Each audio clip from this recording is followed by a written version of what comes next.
I just want to start out with a general question.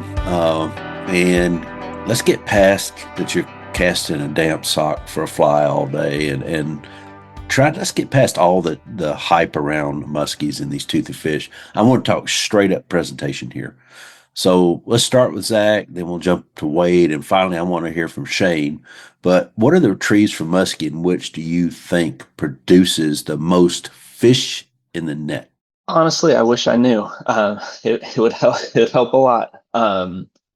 Seriously though, I feel like most of my eats have come after a good hard strip, kind of in that kill, like when the fly sort of kills in the water a little bit, kicks to the side. I feel like that's where I've gotten most of my hits. So it's on that good hard strip. You don't want to throw a whole lot of slack into your line because you get so few eats as it is that you want to eliminate as many of your own errors as possible. So it's just being ready to pull that trigger. But that's what they say, right? They're looking for that side profile. So I guess as easy as as basic as that is, I guess that would be my answer.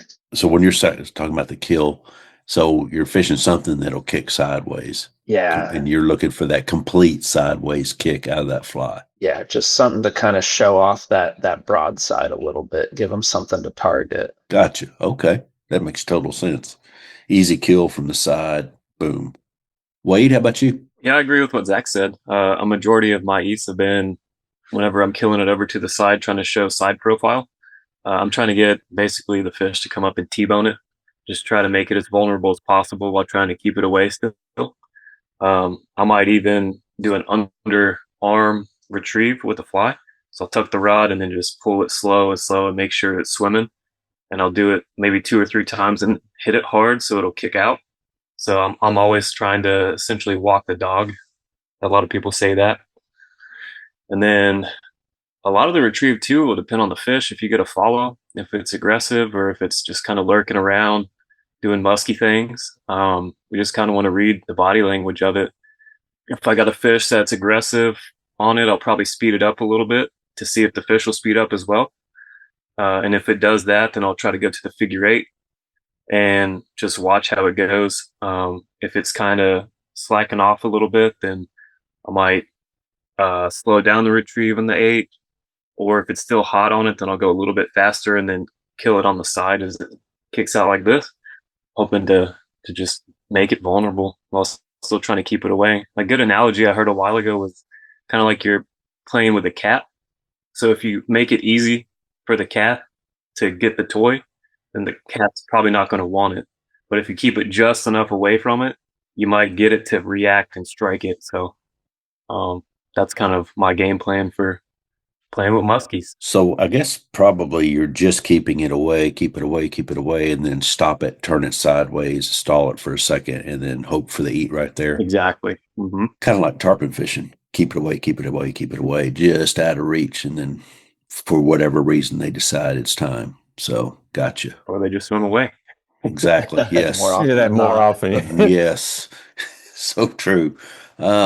Shane, how about you? Definitely do not disagree with anything Mr. Morris or Hoppers just said. Yeah, I like to do usually like I've noticed a lot of my eats recently have been coming like within the first couple of strips. So it's like if you get the fly close to structure and get it to kick a few times and there's an aggressive fish, they will usually smoke it. Keyword is aggressive fish. But if they're not going to eat it right away, they're going to follow it. And then at that point, you just got to kind of read the body language of the fish. And if you can see through the water, depending on what the clarity is, um, see if it reacts to the side profile. We had a lot of fish this year that speeding it up turned them away, or it fired them up. And then kind of like going into the eight, just continuing to read the body language of the fish and making it tough, like Wade said, for the fish to get it, but then giving it an opportunity to kill it.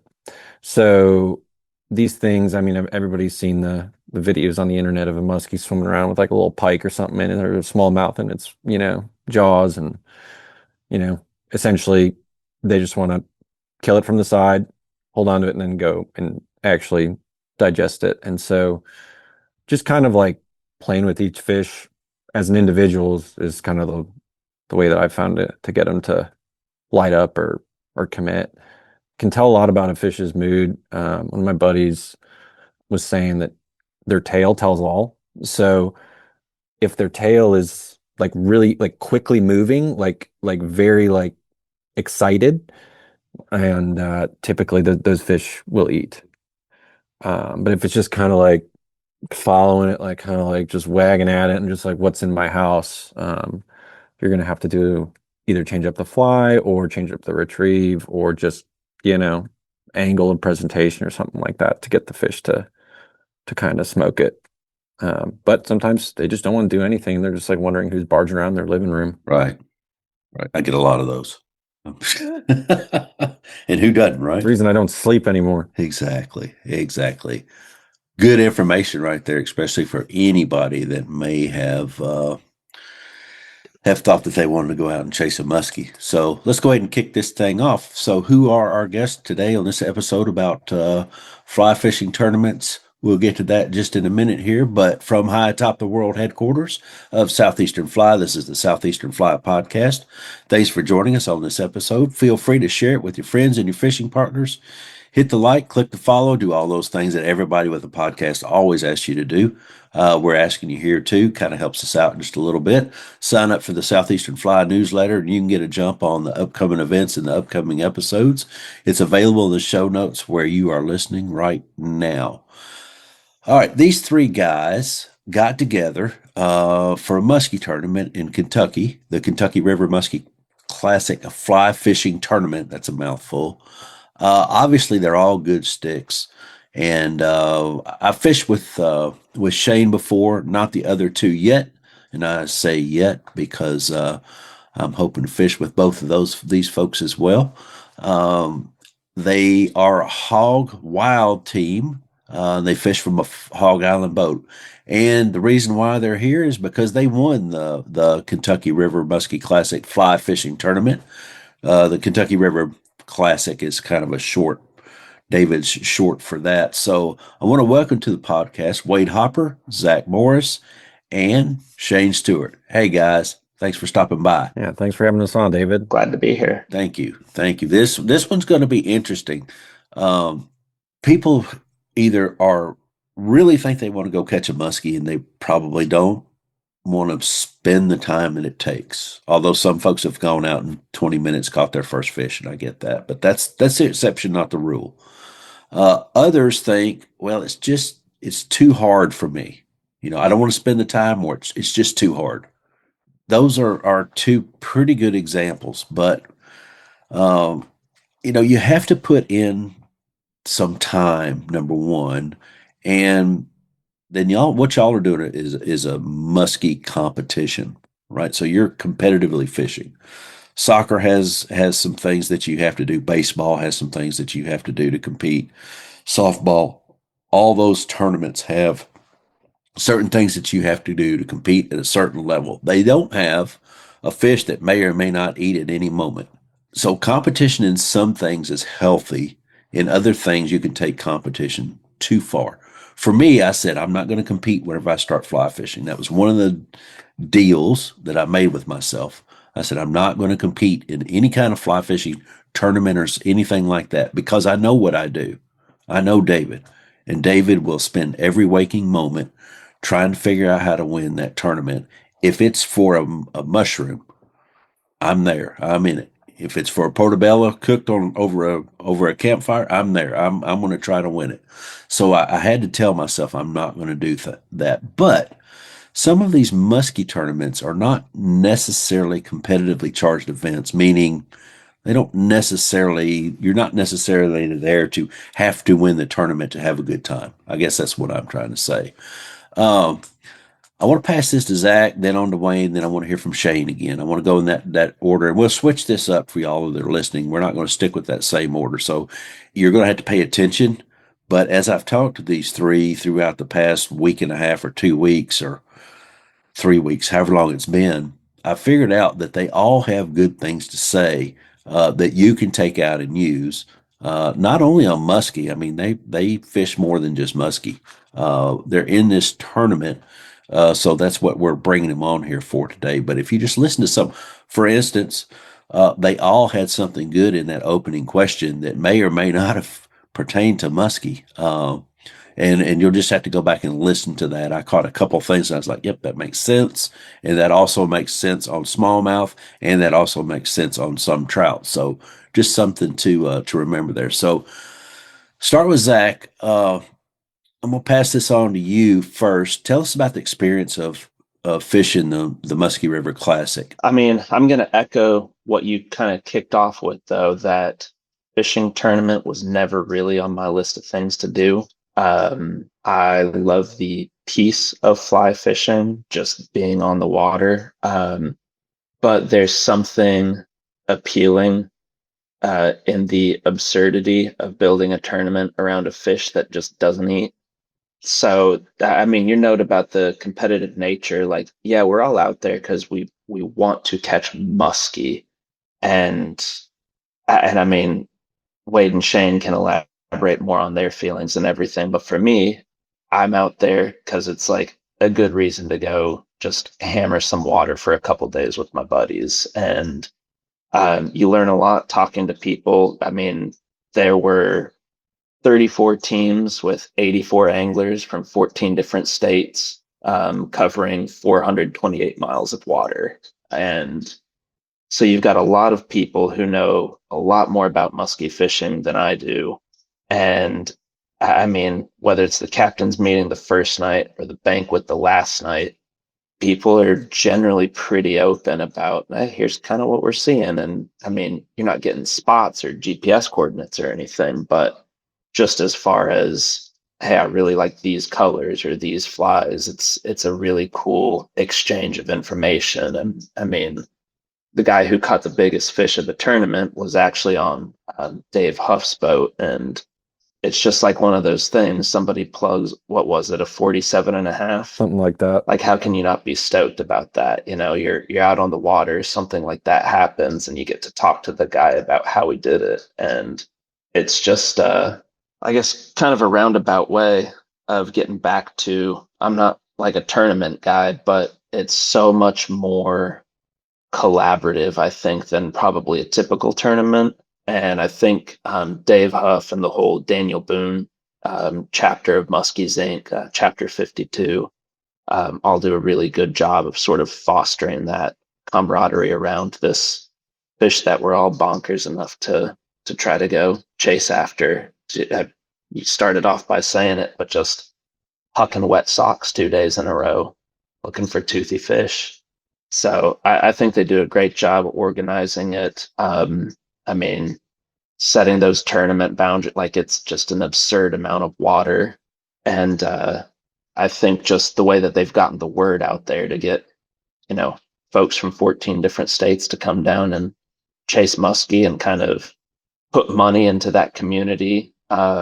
It's an awesome use of time and resources. Yeah, agree. Agree. Wade? Yeah, Zach said a lot of great things that I've got on my list as well. I'd say that I also didn't really see myself ever fishing a fly fishing tournament because I like just being out there and getting my escape. But it is pretty ridiculous to try to catch a big toothy fish around a bunch of people that are like minded. And I like that everybody was in the same mindset and nobody seemed pretentious about anything. They're all willing to talk about flies, techniques, structures that they're looking for, showing you pictures of their home waters and the fish that they've caught and about follows that they've had or encounters that still give them like the shakes talking about it. Um, I really enjoyed the area. I thought it was really beautiful. Wanted to see some new waters. I really wanted the chance, the opportunity to test my knowledge of what I thought and I think I know about muskie in a new area and under a time crunch because you're trying to make something happen in a 2 day window in a place that for me I've never been. So I just want to see what I can personally do and if I can make something happen. And obviously see the boys catch a big fish and net their fish. There's something about the camaraderie with that is like even if you're not the one catching, but you're able to be there and root them on and all that stuff. It's just fun, especially with something that it can be miserable at times, but everybody's in the same boat, literally trying to make the best of it. I really enjoyed too that for the tournament they gave you a big bag that you're supposed to fill up trash.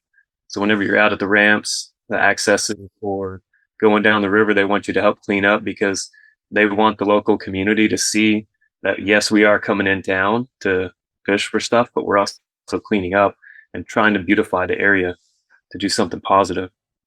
And I think that they run it really well, especially for this is the third go round, the third year that they've had it. So I just hope it continues to grow and they keep getting support. That area over there really is something.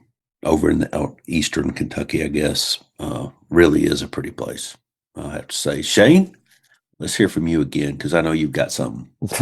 Yeah, I mean, they covered it. I mean, it's pretty amazing out there. I feel like Eastern Kentucky doesn't get enough credit. You never really hear anybody talk about it. And I mean, a lot of people like to keep it that way.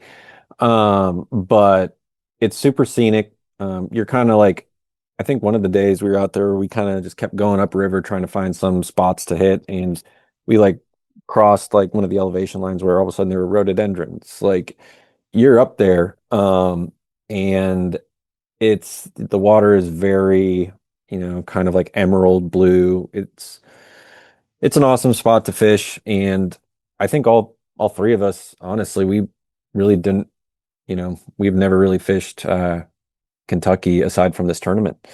So it's kind of like one of those things where like, well, hopefully a muskie's a muskie, and what we know from other areas is going to pertain to this area. And we're kind of banking on the species just being the species. Obviously, they're going to have a little bit different of attitudes or preferences or stuff like that. But at the end of the day, it was just kind of a good way to get out, hang out with your buddies, and explore water and make some memories that you'll probably never forget. So, and I mean, I think like just seeing like the tip of the iceberg out there, like it just makes you want to go back and explore more. I mean, like, Zach, how many miles? 428. Yeah, 428. I think we did about 6 of that. So, maybe 6 or 7. But yeah, so there's a lot more left out there, and I'm looking forward to getting back. I'll kind of piggyback off what Wade said. Really like the trash collection aspect of it because for such a stunning place, there's like you never really know what you're gonna see. Whether it's like a baby doll's like stuck in the tree like 40 feet up, or a full-on free range stove just sitting there. There were some things that we couldn't physically even move to get out of there. So I think that allowing all the teams to chip away at that and try to help that area, because I had some really bad flooding last year before the tournament. Was like one of those crazy flood events, and Oh, yeah, I remember that. Yes. that was pretty harrowing to kind of drive through some of those towns. And like we were kind of like, man, we're driving here to recreate, and there's people pulling their belongings out of these houses that were just underwater from the rivers we're going to fish. So it's kind of good to give back in that way. And I believe correct me if I'm wrong, but they buy a bunch of catfish too with the funds, and they release them in a pond and then kind of help the kids in the area learn how to fish and catch some fish. And so that's really cool way to give back and, give the kids a healthy habit, which in this day and age is increasingly important. And so, yeah, hopefully it's all just going back to benefiting the area while being able to have a good time and be there on on a little bit of a workcation, because it's not a vacation. This is work. Like, like my girlfriend is always like, yeah, like, why are you so tired when you come back from musky fishing? I'm like, I'm too tired to even talk about why I'm tired. I want to go back just a minute for something here that Zach brought up. So, in the very beginning, and I thought this was interesting. You said they won't give the GPS coordinates. They don't necessarily give the GPS coordinates, but they talk about with where they might be coming from, wood, off rocks, whatever, their areas and how to retrieve and that sort of stuff. You can't take that GPS coordinates home with you to your home waters and use it, but you can take all the things that you learn that all of these 84, however many, 80 whatever people have put into this, and all the talk that you do and just the knowledge that you grab from everybody. And then you store that.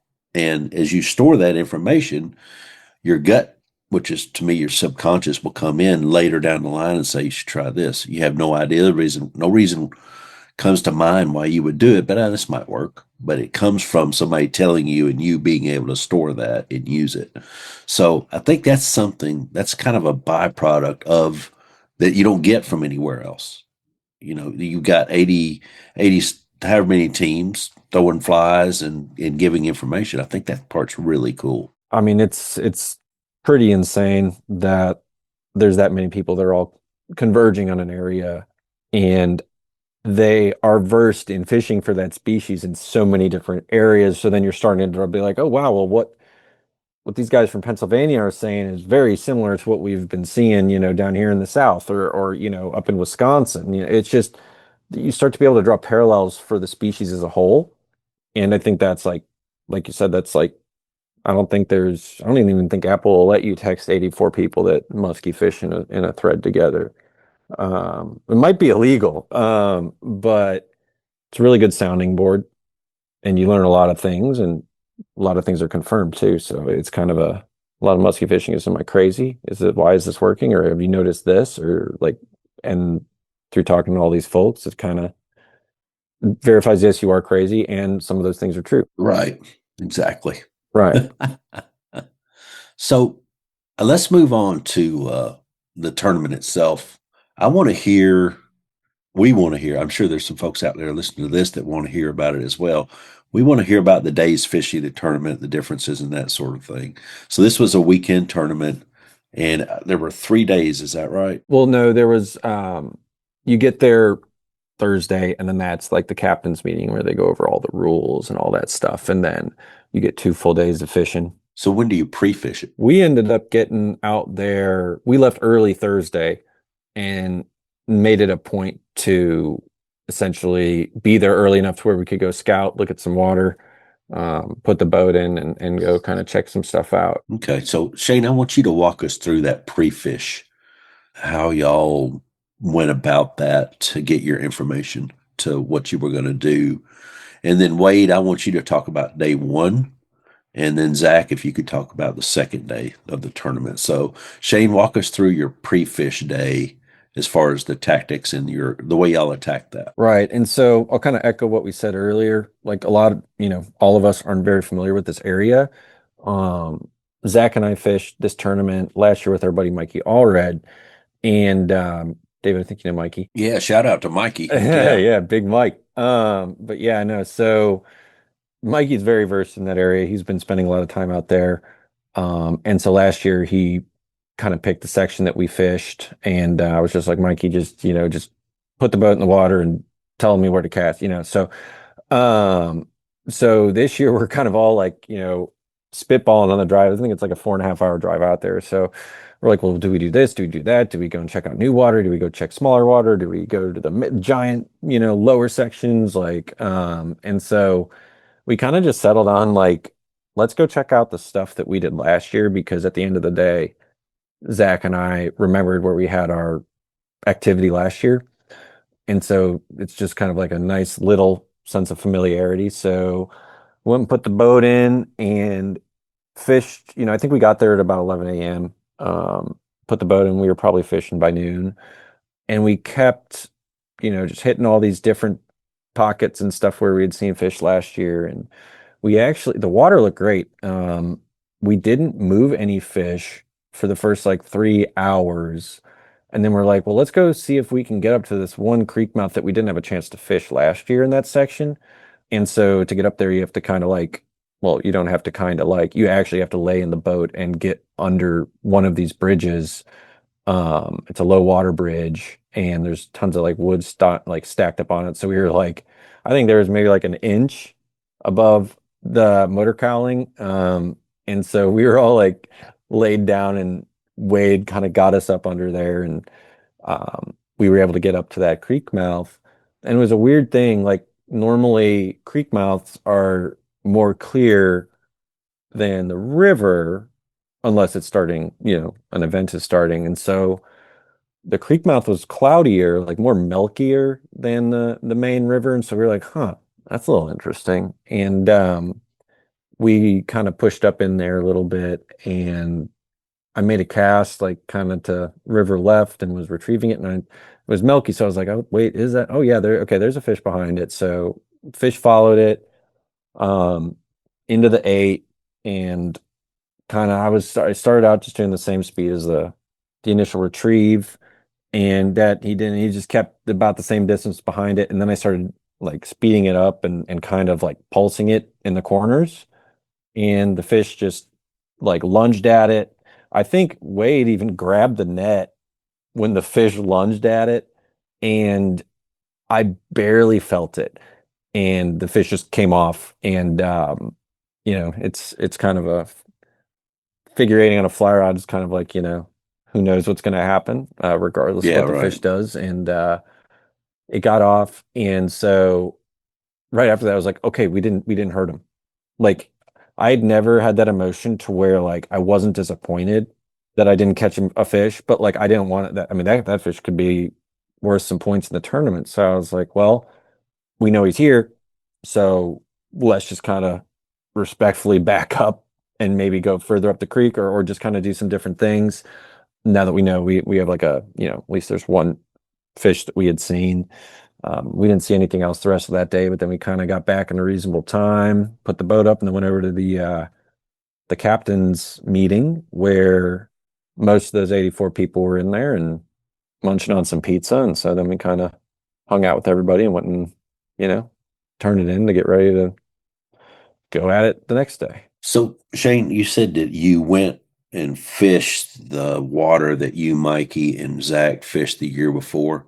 Did you see any fish this year that you in the same place that you saw fish last year? No, we did not. So this will segue into the first day of the tournament. But what had happened was that it had rained the night before we got there. So like Wednesday night, Thursday morning, it had rained, and that's why that creek was starting to get off color.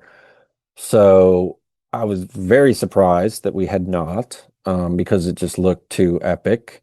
But when has that ever stopped a muskie from not showing up? So yeah, but I mean, the creek mouth was kind of really the only thing that we had in our like successful pre-fishing pocket there. But just because we didn't see anything on the pre-fishing day, we weren't really convinced that there weren't fish in the other places we were fishing. So they pre-fish, go to the captain's meeting, and then you take off day one. And Wade, let's hear about that.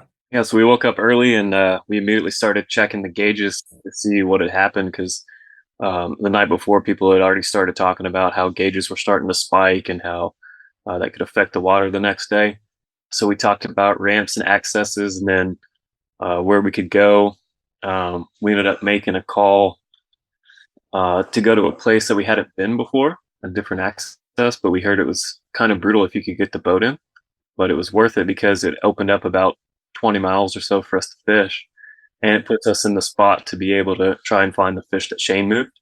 So after breakfast, morning poops, listening to a mix of blast beats and Latin music, we were on the road.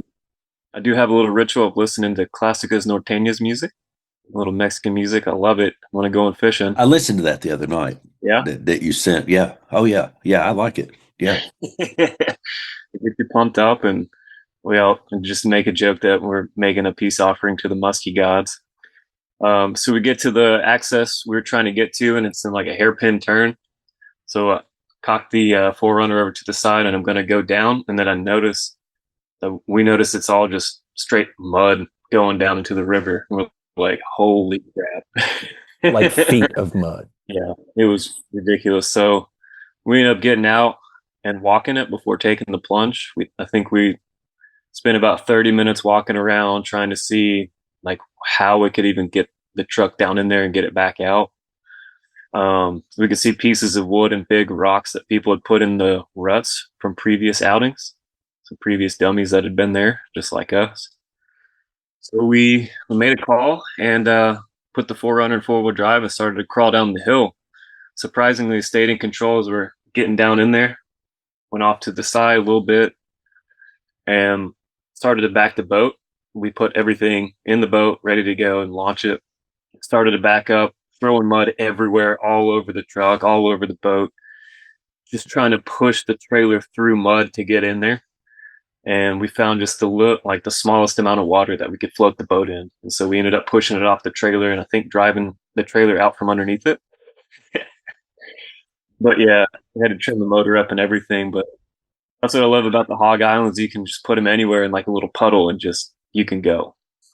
So I pulled out, throwing mud everywhere, parked it, but we're in the water, baby. We're gonna fish. Normally I wouldn't take a chance like that. But knowing that there were so many people in the area that you could call on or flag down to try to help pull you out was just part of the adventure. We're like, screw it, you know what? Let's just make this an adventure.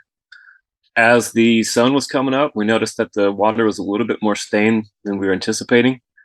So we just fished all the likely spots, tried to pay attention to where we were, see any little green lines, maybe off colored something swimming, and just any kind of indication that there was life there.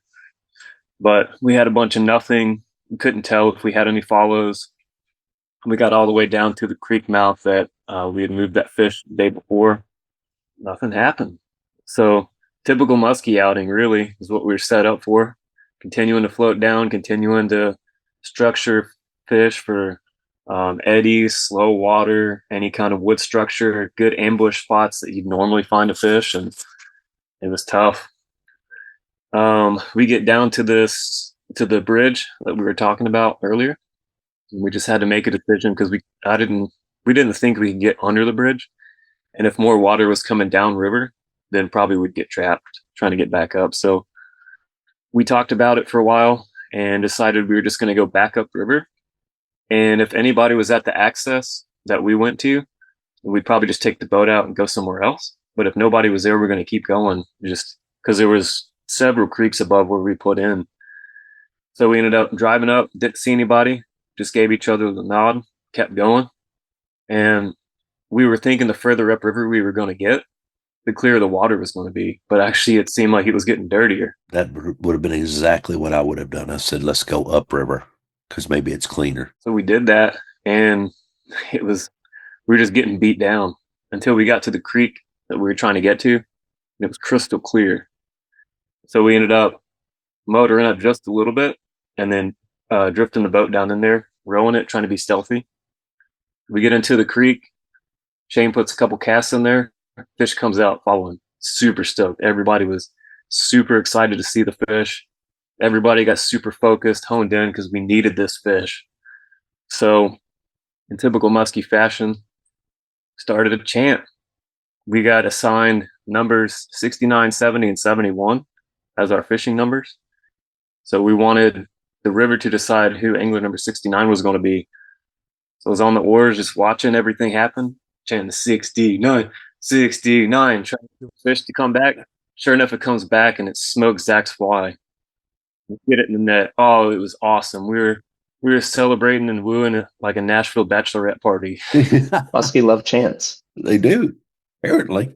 Muskie loves Zach Morris. I can see why. So the river chose Zach and we're on the board. It felt so good to get that fish, especially in a tournament where one fish could be the decider of everything. Yeah. We fished a little bit more in that creek, didn't see anything. So we went back to the access to try to get the Hog Island out of the water while there was still some daylight. And if we need to flag anyone down, we knew we could get out, get service, log the fish. So we get the boat on the trailer, still flinging mud all over everything, sandy mud. It was crazy. So we get it set up. We strapped everything down because we're thinking, man, this is going to be rough to just pull out of this muddy hill. Something's going to slide. Something's going to happen. So we just give it the gas and slide up in these ruts, keep going and climb out. We actually got out surprisingly easy. And we just it was a gift from the river. 4Runners. Yeah, 4Runner, baby. So we went upriver because, again, we were thinking, go more upriver. It's going to be clear. And it turned out that was everybody else's plan. So we drove up probably 20 minutes, 30 minutes or something, see 7 or 8 other trucks and trailers in this parking lot, guys on the river. And the tournament rules, you're supposed to give about 100 yards fishing in between guys. And the water didn't look that much better. So we decided, let's make another plan, talk about where we can go. And remember that the previous tournament, some guys were fishing in an access. I'm trying not to give away their spots. Yeah, please don't. And I was like, you know what? Let's just try that. It's below a spot where water could be a lot more clear. So it's either that or just searching for answers, really searching for maps, trying to figure out what we could go to where. So we decided we were going to drive the 45 minutes to get there to the spot. And when we get there, there's another like 7 boats there. And man, this is it. Like, we've got 2 hours before the end of the day. Like, we've got to try to make something happen. Flashed the boat, and a couple of guys were there from Pennsylvania. So we chatted with them a little bit, and we learned that they caught, I think, 2 fish. We're stoked for them. And also we were thinking to ourselves, they've got 2 and we've got 1. Like, we're in it still. Like, everybody else has the same conditions. It's all like cloudy and muddy. So like, we've got a fish. That's a big thing. So we go down river from where they're at, and I end up going tight. I catch a fish. Super stoked. Get the net ready. It's a bass, but it's a big bass. Never been disappointed about catching such a big bass. And any other day, I'd be like, yes, that was awesome. I'll take a picture and all that. But we were there for muskie. I So, think you just shook it off, tried to shake it off. and then probably about 10 minutes later, chain goes tight. And this time it's actually with a muskie. It's like a low 30-inch muskie. Oh, wow. Okay. Get it in the net, erupting with cheer. We got 2 fish in the boat for the day. Like, we're in it. Like, we're super excited, super stoked. We're like, guys, we could do something with this. And then an old guy comes up river while we're documenting the catch. We have to catch a fish. You got to put it next to some measuring device with your lanyard there and take the picture. And so it's all fair. This guy comes up the river and we're doing the whole river chat thing. Hey, how you doing? Yeah, whatever. He's like, well, you catch anything? I'm like, actually, yeah, we got a muskie in the net right here. He's like, oh my gosh, are you serious? So we held it up, showed him a little bit, and released it back in the water and logged the fish, both of the fish on there. We had service. So like, we felt awesome. We got 2 in the net, and that was about it for the end of the day. I mean, we went back to the Airbnb. Zach made us some delicious pasta. We continued to listen to some pig squeals and death metal, and ate some ice cream. Shane tied a couple flies for the next day, and then we hit the sack early because that was 2 straight days of fishing for muskie. We still had 1 more to go. So Zach, let's pick up with you on day 3. I mean, just between rowing, casting, by the 3rd day, you are pretty thrashed. But it's like, you wake up, you check the tournament, they posted the day 1 results, and we're sitting there right there in 3rd, right, guys? I think so. Yeah. So we're sitting there in 3rd, and it's kind of like, okay, like, nobody had a just stellar day. Because to Wade's point, like, we're all trying to just make the best of these conditions, like just trying to put anything together. So it was really like, okay, we've got a shot. Like, if we can get out there and make something happen today, which is just kind of more a way to hype yourself up than anything. It's muskie fishing, and they're going to decide what happens. But get out there, give yourself the best opportunity, right? So Wade had taken kind of like river levels the day that we were able to squeeze under this bridge. We had gotten to the point where the gauge told us we should be good. Going to be tight, but it's going to be good. So we went to a different ramp, and we're like, okay, we're going to make our way up through here and go check this creek that Shane got to eat at during the pre-fish day. Zach, is this a real ramp or is this something like Wade was talking about? This one's a real ramp. Okay. All right. Yeah, yeah. So we didn't hit the real ramp on the first day because of the river level, and we didn't want to get stuck. But yeah, we used the real ramp for the last day, and we get up there, we get to the bridge, and it is like, I mean, I think that if one of us had been on a diet, we're like not making it under there because we're floating too high, kind of a thing. Like it was pretty close. Like Shane and I are like laying down and Wade's in the back, just kind of like bent over on the tiller. But we make it through. We get up to this creek mouth we want to hit,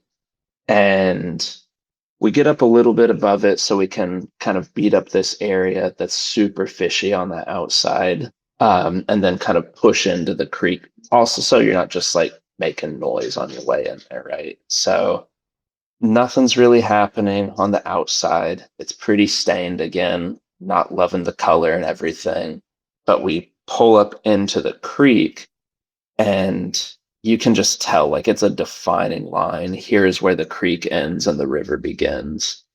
And I mean, genuinely within 30 seconds of pulling into that creek, Wade is tight. And it's like, okay, like today is going to be sick. Like, we are off to the races. So I immediately drop the oars, go to scoop this fish. It's like it's on. Get it in the boat, get over to the bank, do all the documentation and everything. It's like, oh, today's gonna be just gnarly, like starting off like that. So we do some repositioning. Wade takes the oars. We get back up. We float back into the creek mouth again. And I mean, probably within 10 minutes of putting the last one back in the water, Shane's tied on another. And it's in the same spot. We're like, today is genuinely going to be crazy. So Wade's was a 37 and a half, and Shane, yours was a 33. Am I remembering that right? I think it was like 31 and a half, 31 or and a half. something like that. Yeah. So pulled two fish out of there, and just based on the conditions the previous day, we're feeling good. We're like, we're in a good spot. Like we couldn't have started this day any better. Let's push further up into this creek, like, because it's on. Like we are going to wear them out today. Push up into that creek, going through some pretty fishy stuff. Don't see anything. Like, hey, that's all right. Come back down through, really beat up that mouth hard. Don't get anything. That's okay. We've already caught a couple fish out of there. Float the rest of the river. Just nothing. Get to lunch. We're like, okay, that's all right. Like we'll find some other stuff. Like there's some different creek mouths. Like maybe that's the move. And we passed a couple on our way up here. So today's already sick, but from the tournament perspective, like we're gonna do it. So we just keep going and you just keep slinging meat. Kind of like what we were talking about at the beginning, like muskie is so much about focus. You're being so intentional with every strip, with every single like cast. You have to come back and go into the figure eight because the water is stained and you don't know what's following. And I think the neat thing about musky fishing in general is like you are competitive with yourself. So like the tournament's cool and everything, but you know to like catch these fish, you've got to like be on your A game. And so like every cast, it's like you're figure eighting. If you get to the point, and this is where we worked really well together as a team, like you're getting a little weary up there trying to do these like good crisp figure eights. It's like, hey man, get some water, sit on the oars for a minute. Let's take an hour, like just rotating, keeping everybody fresh, keeping everybody engaged.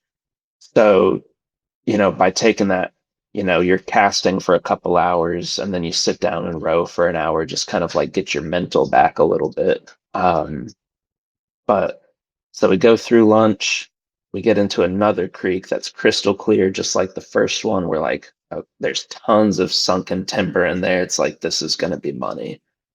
Don't see anything in there either. And then at that point, and Wade, Shane, I don't know how you guys felt, but I'm like, yeah, I'd really like another one. Like, I don't feel like I started the day so confident in my head is like, this is ours. And now at this point, 3:30, 4 o'clock in the afternoon, I'm like, I don't know, The boys. emotional roller coaster Yeah. of like we are like on top of the world to I mean, well, how's everyone else doing? Yeah, like, did everybody else start the day like this? Like, was everybody else able to kind of keep that train going? Like, it just sort like inevitably creeps in. So, I mean, we're fishing. I've got my alarm set. The second it goes off, I'm like a little bit down. Like, I mean, we gave it our all. Like, that's all you really can do. Left it all out there. So you got to feel at least okay about that, regardless of what happens. And at the very least, go do some silent auction bids, eat some good barbecue, drink a couple cold beers with the boys, and head on back to town the next day, you know. But so we get all done, finish up, go back, drop our stuff, head up to the building that they're doing the banquet and everything in. And as we're kind of talking to folks, like nobody had a super stellar day that we can kind of figure. So, like, I mean, there's a ton of people here. Not all 34 teams are here yet, but that's when the confidence and that kind of excitement kind of started creeping back in for me. It's like, oh, okay, like today was tough. Like some, and we were talking to Dave, and he was pointing to another team that we had the pleasure of meeting these guys out of Asheville last year. Super dope dudes, and Dave was like, man, those guys, they're so fishy. Like every time they've been here all 3 years and they're always just wearing them out. And in my head is like I'm actually like pretty stoked for them. Like for them to win it, like that feels good. And he's like, they got second this year. I'm like, well, shoot, like, did we drop all the way out to like third? Like, how did they do? And he's like, the team that won it this year, though, like they ended up with like 100 and like however many inches of fish. And in my head, doing the mental math, we all kind of like looked at each other. We're like, boys, that's us. And so it's just kind of this funny moment. He's like, yeah, I think the team was like hog wild. And we're like, we're hog wild. It's like, oh, congrats, boys. Dave was like, yeah, I don't know who they are, but this guy like some team like Hog Wild and like Dave, that's us. And he's like, oh, awesome. Like didn't really expect to hear it in that manner, but we were all just kind of cracking up. Shane, did you get a sense that everybody was catching in the morning more so than the afternoon? Yeah, I did hear from a couple different teams. Yeah, I mean, it was kind of better earlier on, and then just radio silence. That makes you feel good, but at the same time, it's like these fish just pisses you off. It's just like, Yeah. what the heck are y'all doing? Like, just like murdering everything for like the first 30 minutes of daylight, and then just sitting down there and digesting, I guess. I guess so, yeah. It sounds like y'all found a good creek that was clear that they were actually active in the second day, and that really helped. Yeah, it was the same one that we had gotten the fish to eat that I didn't catch on the pre-fishing day. Yeah, yeah. And I mean, what was crazy though is like the conditions of the water seesawed. So the pre-fishing day, creek was more off color than the main river. And then both of the other days, we hit that creek every day. Like that was the only fish that we had seen. So we're like, this guy is he's getting pricked. Like at some point, Yeah. or he's not. But we are like 95% sure that that fish that we got to eat on the pre-fishing day was the one that Wade caught, just by the size and everything. So it was kind of like nice, just running your head into a brick wall 3 times will work. Um, but yeah, no, and the second, for those next 2 days, the creek was more clear than the main river. So it was just kind of like, well, at least in here we know they're gonna see it. Yeah, right. Yeah, I think that's true as well. I think people had it in the morning, and we caught both of those before. I think it was before 8 o'clock in the morning, and you could start fishing at 7 or 7:30. It was like right after you were able to start. And we're like, holy crap! So I want to move on and I want to talk about fly size. So if you look on YouTube about people tying flies, and that's where I get a sense of size more so than even laying beside a ruler. But all those big flies, they are to me super sexy, super intricate in some cases for such a big fly. But I've found that on our waters, I'm trying to get somebody to catch a muskie, not necessarily. That's different than you're trying to catch numbers with size. But in my case, I find that 5 to 7 inch fly will usually do the trick. And there's two reasons why for that, because you can go a little smaller and it's a little easier to cast for somebody to cast all day. It's a little easier for somebody to go through all the motions that it takes, figure eight, all that stuff. But on a tournament where you're trying to do the things that y'all are trying to do, I want to get into what the thoughts are on fly size. And Wade, let's start with you, and then Zach will go on to you on this one. So for me and fly size, I think most of it depends on where I'm fishing and then water temperatures, water clarity, that kind of thing. Generally, I'll probably stick with like a 9 inch, maybe a thicker bodied profile, like a game changer or like a double Buford, anything that articulates as it swims. I'll mainly stick with, well, I don't know if you want to go to fly colors yet, but I'll stick with mainly black flies. And so it's nothing too crazy, but I basically just want the fly to be seen, and whatever I can do to get that scene is where I'm going to be trying to focus the fly size on. If it's shallower water, I might do something with a little bit more of a general presentation as it hits the water. Maybe something downsize it a little bit, because you got to think too about the size of the bait fish that they're after. Like if you've got something ridiculously big in the water, then I mean they might just look at it like, yeah, right. But if it's something more natural, then they might chase it down and eat it. So if it's flowing a little bit faster, I'm thinking that the muskie is going to use the least amount of energy, kind of like a trout, to get the biggest meal if they want to eat it. So might throw something a little bit bigger just to like get it in there, like just quickly fish something in and out of a spot. But yeah, just depends on water type, muskie behavior. If they're shy or aggressive, I'll let the other guys, so I don't take all their talking points. I'll let them go.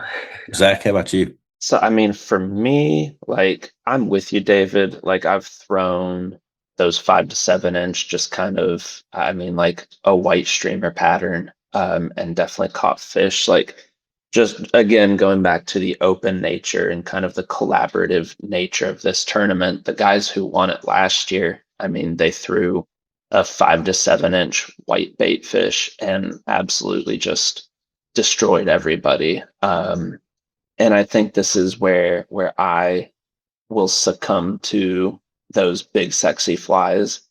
There's something that I do love about just hucking meat. I think it's just like the brutal get off the water. You talk to, your fishing buddies, like talking to buddies down in Texas who are throwing little like size 6 crabs, and it's like, oh dude, that's cute. Like here's this 15-inch Buford that we hucked all weekend, kind of a thing. And I mean, it's musky, and Shane has tied so many musky flies that at some point, would love for him to go into a little bit of his thoughts. But to me, it's like you're chasing musky, and I just love throwing big musky fly. Like I hate doing it, but there's just something about the actual like pursuit of musky. I love throwing like a big articulated Buford, like 12 to 15 inch, just Mondo fly, because it's dumb and they come eat it anyways. And there's just something a lot of fun about that, you know? Oh yeah, yeah, totally understand that. So this is just kind of a general question in musky fishing, but a more technical question on the flies. So there are flashy flies, dark flies, light colored flies, all kinds of profiles, all kinds of different patterns. Uh, the flies that swim totally different than other flies. And Shane, I want to go to you on this one. I just want you to talk about what you think about in colors and what you think about in profile and action. If you could set those three things up for us, and just tell us what were your thoughts. And I'm especially interested in that you tied some flies that night between day 1 and 2 of the tournament itself. I'm interested in that because somewhere, I don't know if you were just like, hey, I've got a lot of nervous energy, I need to tie something, or was there something specific that you were going after? Well, the reason I tied flies was sometimes you got to cast really like low. It was a little windy at points, and so when I was casting, the hook hit the oar, and there's no faster way to straighten out a hook than having it catch the carbon fiber oar. And so that like we had a fly that had caught fish, but then the hook bent, and that's not a good way to catch a muskie. So I was like, well, of course it was the back hook, so you can't like reuse any of it. So I just kind of went and retied some of the darker flies that we were using. I'm a big proponent for like taper. You want it to, when it gets wet to look like, a teardrop or like some sort of a bait fish. And so you kind of start out a little sparser in the tail of the fly, and then you kind of start building up your bulk as you go towards the nose of the fly. And I love to use like bucktail, um, and doing different combinations of either stacking it or reverse tying it. I think that really gives you a lot of opportunities to like kind of like look at them like little Legos. Like you can like piece like, you can tie the same fly, the same color, the same type of fly in multiple different sizes. And for this tournament, though, we were more focused on dark flies because of the water quality and the clarity. Like if the water's clear, make it look as much like whatever they're going to eat as possible.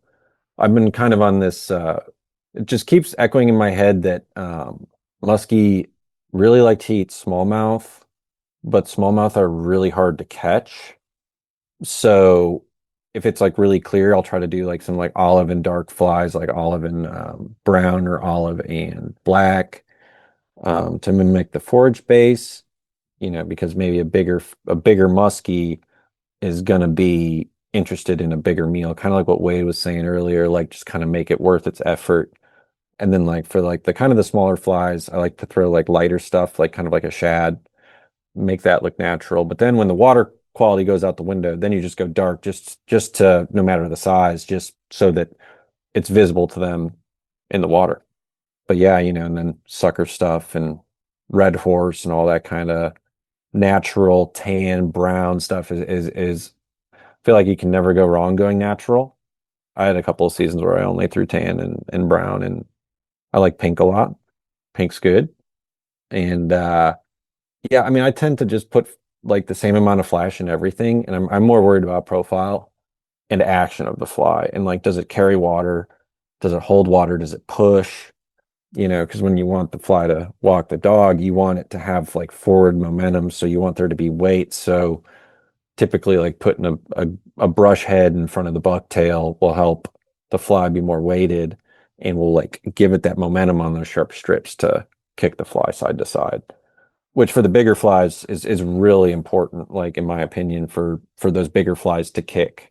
And because I mean we're all just trying to learn from the gear guys at the end of the day. And I mean when you see those guys whip their glide baits out, it's like, oh God. Yeah, how do I do that? Yeah, how do I achieve that? And having a lot of weight throughout the fly helps it carry forward and get that action to it. So is it more weight in front of the fly, like an arrow, or is it more weight throughout the fly? I'll typically articulate the flies depending on how long they are. You can only have, we don't have like 12-inch shank hooks. So at the end of every section, like so the front of every section that you're tying, I'll put like a brush or something that'll hold water so that there is like a consistent, there's something in the entire fly as it's progressing and getting, more towards the nose of the fly that's gonna hold water and kind of make it heavier. It sucks to cast that stuff, but at the end of the day, it's The bucktail helps it jettison water once you get it out and going. When you stop your back cast, it'll jettison a bunch of water out there, which is really good. yeah. It Thank does, God for unless you're bucktail. just doing one and done. Yeah, right. But I can see where that brush would hold so much water that it can be tough to get it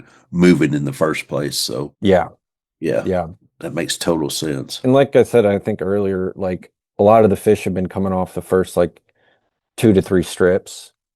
And so making sure that the fly is doing that and has the water and has weight right away could be triggering some of those fish to just go after it early rather than like kind of follow it.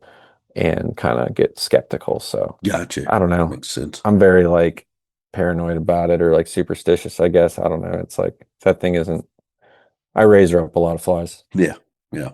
So what are some decent patterns to have in your arsenal? I've kind of like simplified in terms of like what I throw into either like what I would call a glider fly or a Buford, or then kind of like maybe a deceivery type of configuration. The glider flies carry the more weight and they'll push and they'll walk the dog more. Bufords will just do crazy cool stuff under the water, and they push a lot of water just because of the big bulkhead on those. And then like the deceiver or like maybe like bulkhead flies are always good as well. That just kind of like they're more like they kind of cut through the water. So are you doing like a double deceiver, or are you just doing a regular deceiver? I mean, if the fly's like I mess with hook placement a lot. You want to have a hook like kind of in the middle of the fly, at least. But yeah, double deceivers, and sometimes I'll just do like a single deceiver. Um, for like the smaller flies, the smaller 4/0 flies we tie, yeah, we're gonna do. I think it's kind of ironic Just to those say little that. ones. Yeah, just those little like 7-inch flies. Um, so typically those will just be like a single 4/0 Arex hook. And then as the fly grows, you can kind of add in more hooks and more joints and shanks and all that kind of stuff to kind of make it swim like a bait fish or a smallmouth, Yeah. Yeah. I've heard the smallmouth thing, and then I've heard that they're going to go, to me, it would be like they're going to eat something that's easy to eat, which is the easy to sucker. get, easy to eat. Yeah. And suckers, you pick them up and they're like, oh, this is soft. They're very killable. Yeah, exactly. That's exactly right.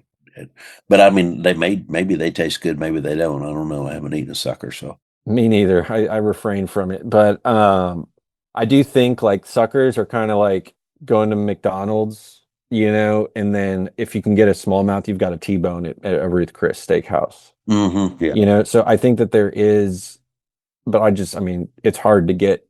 Smallmouth are not easy to catch on a fly rod, number one, nor are they easy to probably catch underwater. If they had a race, I would think that the smallmouth would win over the sucker every They can time. probably like wedge into places that the Yeah. muskie can't even get into and stuff. So Good answer, Shane. Man, that was good. That was informative, and I think that was that we'll have some people tying it. They're back on the bench trying to tie a musky fly to and using some of that info. So I really appreciate that. yeah, no, of course. So we asked this of everybody.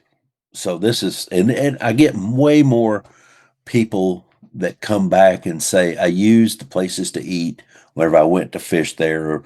So I want to know, and let's start with Shane on this and see where it goes. But where are some good places to eat when you're visiting this area to musky fish? Well, the one place that I remember by name is the barbecue spot that catered the award ceremony. They're called Black Barn Barbecue. They're in Nicholasville, Kentucky. But I mean, I saw people going back for like thirds and fourths. That was really good. I had the brisket. The wings were really good. I definitely ate more than I should have, but I think everybody was so just beat from the entire weekend that like they were just drowning their pain in barbecue. It's a good way to drown pain. It worked. Yeah. But no, that place was awesome. I mean, shout out to the IGA as well, because we essentially got everything we needed there, and food was an afterthought during this. Yeah. Understood. Well, if you need someone to cook pasta, Zach can cook pasta. That's probably the only reason we got under that bridge is because of all the pasta we ate that Zach made the night before. But yeah, I mean, honestly, that's kind of another thing that makes me want to go back is like to explore a little bit more of the communities and not feel so under the gun to fish so hard. Maybe explore some of the other restaurants and some of those towns out there like Babyville and Campton, all those other. I mean, there's probably so much good food around there that we just drove by. So Zach, what kind of pasta did you make? I mean, it wasn't anything special, David. I beg to differ. Musky seasoning. Yeah, I think if you're beat down from a couple hard days of fishing, anything's gonna taste good. But typically going on fishing trips, you try to think of what is easy to cook a bunch of for as many people as you're with. You kind of like you never know in an Airbnb situation what your pot and pan situation's going to be. So you just try to think of like, all right, more than likely they're going to have a pan that I can do a little Italian beef or a little Italian pork in, kind of simmer that into some sauce and dump over some noodles and call it good. So nothing special, but it hits after a day of fishing. Absolutely, it does. I think I may have subconsciously or accidentally seasoned it with some bucktail from when I was tying and trimming those flies. Wade, how about you? What did you think about the food up there? Food was pretty good. I say probably one of my go-to spots is the Hog Island Cater. So we ate a lot of sandwiches on the boat. Yes. Brings it right to you. You can stay on the water and everything. So that was probably one of my favorite spots. But no, the barbecue was on the banquet night. I mean, licking my fingers, getting the sauce off. It was delicious. And even on the captain's meeting night, on the first night for check-in, they had pizza from a local spot. The name slipped in my mind, but we definitely got down on some of the pizza there. So, like as Shane said, there's probably so many good spots that are over there that we just weren't able to get to because we had the time constraint. But we can always make a weekend trip up there. I think we're due. So you did the banquets at Cliffview Resort. Is that where it was? Yeah. Okay, that's what I thought you said. And I'd give a shout out to Dave at Wolf Rod Company. I fish with him. He's a good dude, and he obviously put some work into this. Him and all the folks that worked on it obviously did their homework. This is year 3. Next year will be year 4. Probably be even a little better then. So yeah, that's I just think that it's good to give a shout out to those folks too, because they do put some work into it. And to me, one of the coolest thing is pick up a bag of garbage. Okay, that's not too hard. Grab it around the ramp. There's 3 of you. You're gonna get some garbage out of there. And tells the community, hey, this is a little more than just going out there and fishing for a muskie. So we also asked this question of all our guests. And so everybody wants to show, and y'all caught some nice fish. I went and looked at the pictures. Y'all caught some nice fish, and everybody wants to show those big. It's easy to show the big fish, and everybody, well, where'd you catch it? What'd you catch it on, and that sort of thing. But the best stories, all the best stories, in my opinion, are the one that got away stories. They're so much more entertaining. Maybe that's just a sickness in my mind. Yeah, I was gonna say you're a bully. You're a cyber bully. I am a cyber bully, my podcast cyber bully, or whatever you call me. But so I want to start with Wade, then go to Zach and Shane. I want you to close this out. But tell us your one that got away story. Wade, let's start with you. The one that really comes to mind is the river in Tennessee that we fish on quite regular. And there's this one spot where you can tell it's like a musky bunker. Like there's a big fish that's hanging out there. Just the perfect setup. It kind of looks like a little cave. It's got tree branches above it. It's just perfect structure hiding just before bend. And I get my fly in there, perfect cast, which I don't know how that happened because I'd never have perfect cast. But it goes in there, strip it a couple times, and I just see this big head start creeping behind it. And I'm shaking because it's big. It's huge. I call it out, call it the follow. I'm stripping it, trying to stay focused, not with it. If it comes in, I've got all the scenarios playing in my head about trying to read the body language. Am I going too fast, too slow? What's the fish thinking? It's still following. I'm shaking because, again, it's big. For me, big would be mid 40s. And so going into the figure 8, it's following the figure 8, goes a couple times, and then it just sits on the bottom of the river. It just staring at it. And I'm sitting there doing figure 8s over the top of it, trying to do anything to get a reaction. I put it right in its face to try to like jig it, make me get like a reaction strike or something. And then it just turns, runs away. It's so messed up. So messed up. And I still think about it. It was such a big fish and never seen it again. I've fished that spot every time I go past it, and it's never home. I bet you do. It's never home. Oh, all right. Let's move on to Zach. What's your one that got away story? So, I mean, similar structure. to what Wade's talking about. It's just there's timber everywhere. There's slow water. It's just super fishy. And this is like at the end of the day, so you're kind of worn out. You're not admittedly as locked in as you need to be. So I kind of like toss this cast back into a corner. We've already kind of beat this spot up. So in my head, it's like, all right, one more cast. We'll get on over to the ramp. And this is kind of it for another skunk in the boat on a musky day, you know. So I'm stripping in the fly. It goes tight. There's a ton of timber in there. So I'm like, awesome, like good way to end it. It kind of comes loose, and I see it's because there's a big old muskie swimming to me with the fly in its mouth, and I just like can't get it tight enough to like actually get it on. Spits the fly, goes back. I cast back in there. It eats again. Like, okay, it's on now. It's swimming towards me. I just like can't plug it like hard enough. It drops it again, but it's still like in the mix. So I go into the 8.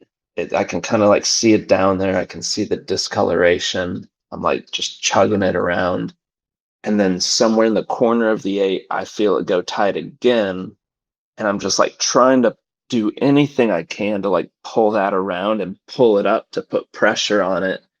And it just like doesn't happen. And easily would have been the biggest muskie I've ever caught. I mean, thing looked like it was about as big around as my thigh. Like it was just a mondo fish. And it like going back to the ramp, it's like 3 times, Zach. Like like 3 times you got it to eat. Like, what are you doing?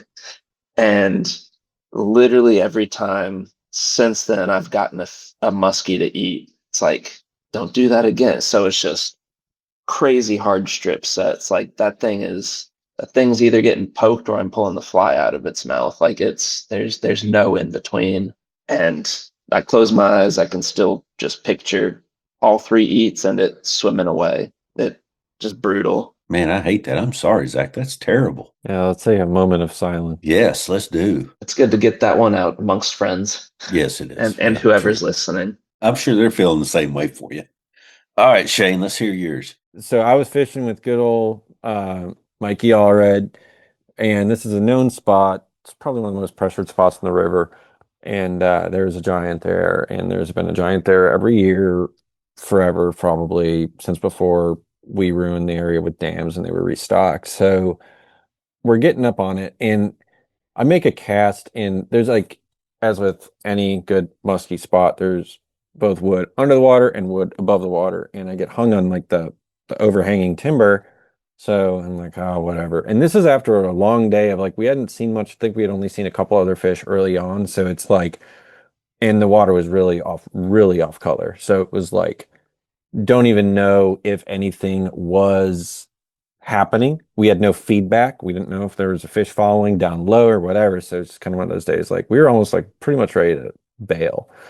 And so I get up there, Mikey noses the raft in. We're like hitting the log jam with the raft, and nose to the fly. It's in there pretty good. So I'm getting it out. And Mikey starts back rowing off the bank, and I'm like, well, I really wanted to hit that spot, you know. And so we're probably about 20 feet, 25 feet off. So I just kind of do like a little flop, like just like a little flop in there. And I give it a couple strips. It was more like just like clear line. I don't know what I was doing, but I was not committed to figure eighting. And so I picked it up. And as I went to go pick it up to like recast, because, what better thing to do in musky fishing than to take your fly out of the water when they live in the water, right? Right. So I pull it up, and as I am as far as you can be into a trout set, I mean, probably a mid upper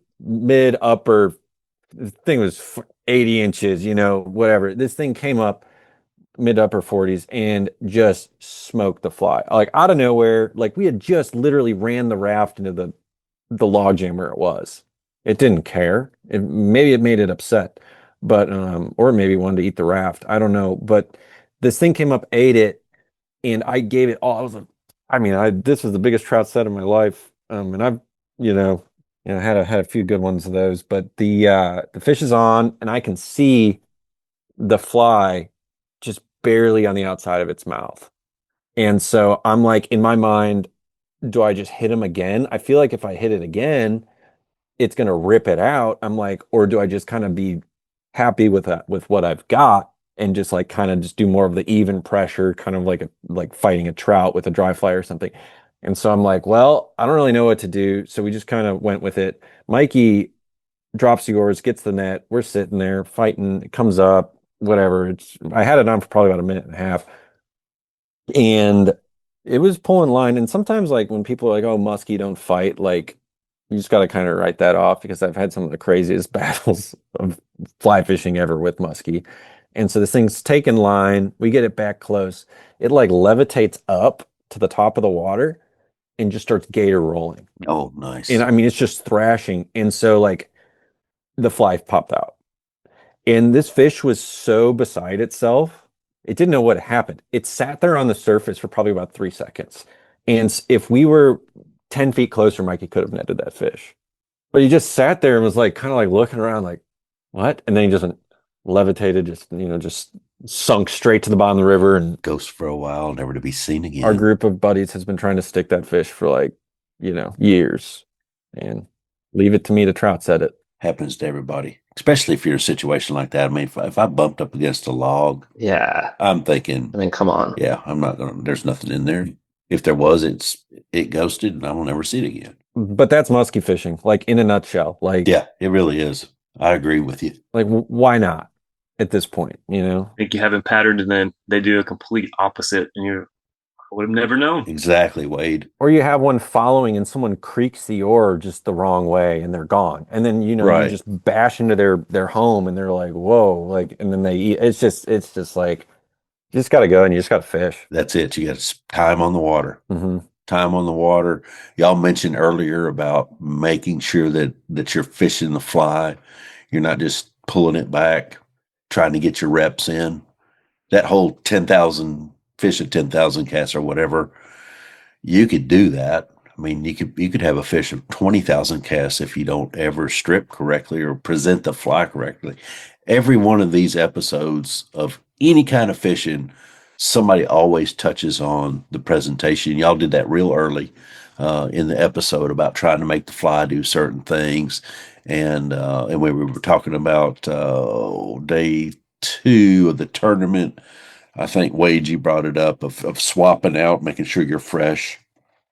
So there's a lot of things there that y'all did, and I'm not saying that the others didn't do it because there are probably other people that did exactly what y'all did, but y'all got in the right place with the right fly at the right time and gave it the right presentation. So kudos to y'all for sure.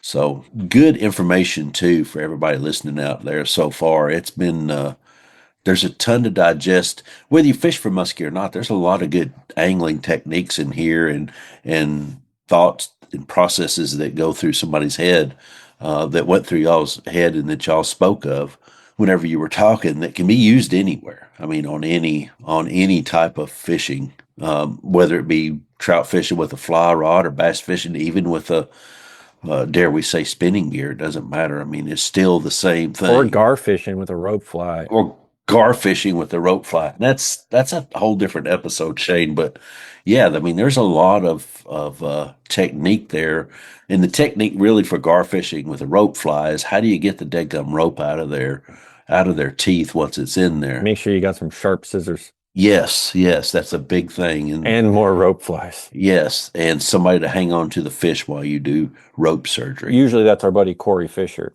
Yes, Corey's pretty good at that.